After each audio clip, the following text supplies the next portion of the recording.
In the shadow of jagged peaks that pierced the Montana sky like forgotten spears, Elias Thorne trudged through the knee-deep snow, his breath forming ghosts in the frigid air.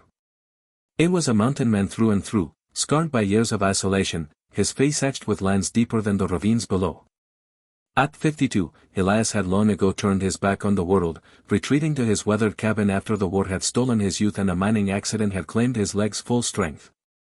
Limping slightly on a prosthetic forged from necessity and spite, he muttered curses at the encroaching winter. Food was running low, and his arthritic hands rebelled against the stove. Desperation clawed at him like the wind through the pines. That's when he placed the ad in the Valley Town's Gazette, seeking cook. Pregnant widow preferred. Room and board provided. No questions asked. He figured a woman in her condition would be grateful, quiet, and unlikely to pry into his solitude. Little did he know, the woman who answered would unravel the fortress around his heart. The knock came on a blustery afternoon, 3 days after the ad ran. Elias swung open the door, expecting frailty, but there stood Clara Hayes, her belly swollen with 7 months of life, her as sharp as river stones. At 28, she carried the weight of loss like a badge, her husband, a logger, gone in a flash flood just months before. Widowed and penniless, she'd seen the ad as a lifeline, not charity. "I'm here for the job," she said, her voice steady despite the chill seeping into her threadbare coat. Elias grunted, eyeing her suspiciously. "You cook?" She nodded. "Better than most." "And I clean, though, if needed." He stepped aside, gesturing to the sparse kitchen. No pleasantries, no inquiries about her journey up the treacherous path. He paid her up front, a meager sum from his hidden savings, and showed her to a small room off the main cabin. That first meal was simple. Venison stew with root vegetables foraged from the frozen earth. Elias ate in silence, but as the flavors warmed his bones, he felt a flicker of something foreign, gratitude, perhaps. Clara, however, didn't just cook, she observed, her presence a quiet force that began to chip away at the ice. Days blurred into weeks as winter gripped the mountain tighter. Elias kept to his routines, chopping wood with grim determination, repairing traps for the elusive game, and staring into the fire at night, haunted by memories of battles in distant lands and the screams of comrades lost. Clara moved with a grace that belied her burden, her hands deft in the kitchen, turning scant ingredients into feasts that evoked home, biscuits fluffy as clouds, pies tart with wild berries she'd insisted on picking despite the snow. She didn't complain about the isolation or the cold that seeped through the cracks. Instead, she hummed old hymns while she worked, her voice a soft melody that echoed off the log walls. Elias found it irritating at first. "Keep it down," he'd snap, but she'd smile faintly, undeterred. One evening, as a storm howled outside, she set a plate before him and sat across the table uninvited. "Tell me about the mountains," she said. He glared. "Ain't nothing to tell. They're just rocks and wind." But her eyes held no judgment, only curiosity, and for the first time in years, Elias spoke, of the eagles that soared free, the rivers that carved canyons from stone, the silence that swallowed pain. Clara listened, her hand resting on her belly, and in that moment, he glimpsed her own scars, the flood that took her Tom, the family that turned her away for marrying young, the child she carried as both blessing and burden. As the snow piled higher, an unexpected turn came with the arrival of a stray dog, mangled and half-frozen, scratching at the door during a blizzard. Elias wanted to shoot it, merci, he called it, but really it was to avoid the hassle. "Ain't got food for strays," he grumbled, reaching for his rifle. Clara stepped in front, her frame blocking the way. "No," she said firmly, her voice like steel wrapped in velvet. "Life's too precious to end without trying." She knelt despite her pregnancy, coaxing the dog inside with scraps from dinner.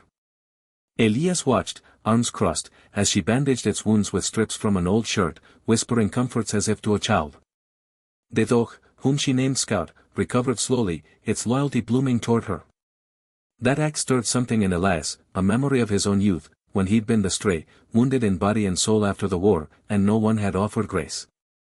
It began to see Clara not as hired help, but as a mirror to his hardened self. She taught him without words.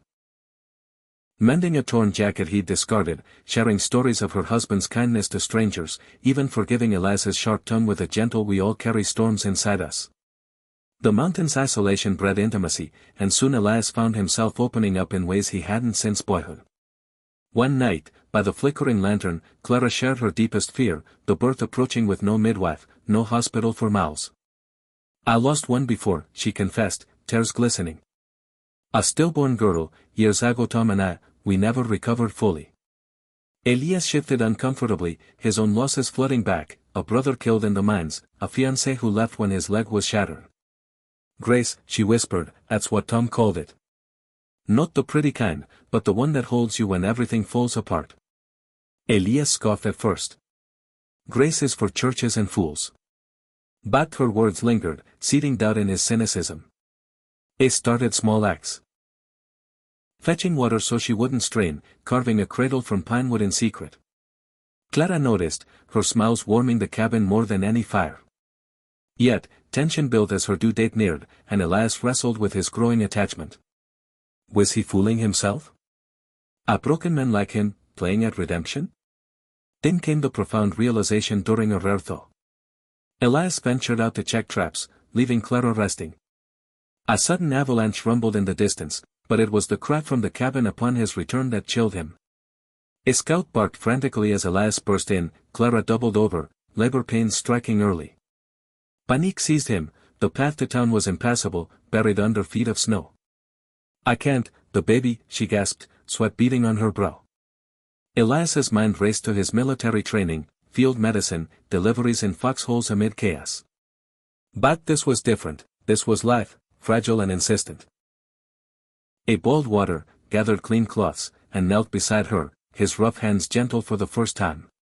"Breathe, Clara. You've got grace enough for both of us." Hours blurred in agony and effort, her screams echoing the mountain's wild fury. As the storm outside mirrored the one within, Elias coached her through contractions, his voice steady despite the terror clawing at him. In a moment of desperation, when complications arose, the cord wrapped loosely, he acted on instinct, unwinding it with trembling fingers. The baby emerged crying, a boy with lungs as strong as the wind's. The climax shattered Elias like cracking ice. Holding the newborn, wrapped in his own flannel shirt, he looked at Clara, exhausted but radiant, and felt a wave of compassion crash over him. This woman, whom he'd hired out of selfishness, had given him not just meals, but a lesson in humanity's quiet power. She'd taught him grace. Not as weakness, but as the strength to forgive, to give without expectation, to embrace the broken. Tears streamed down his weathered cheeks as he placed the boy in her arms. "You saved me before I saved him," he whispered. Clara reached out, touching his hand. "We save each other, Elias. That's the beauty of it."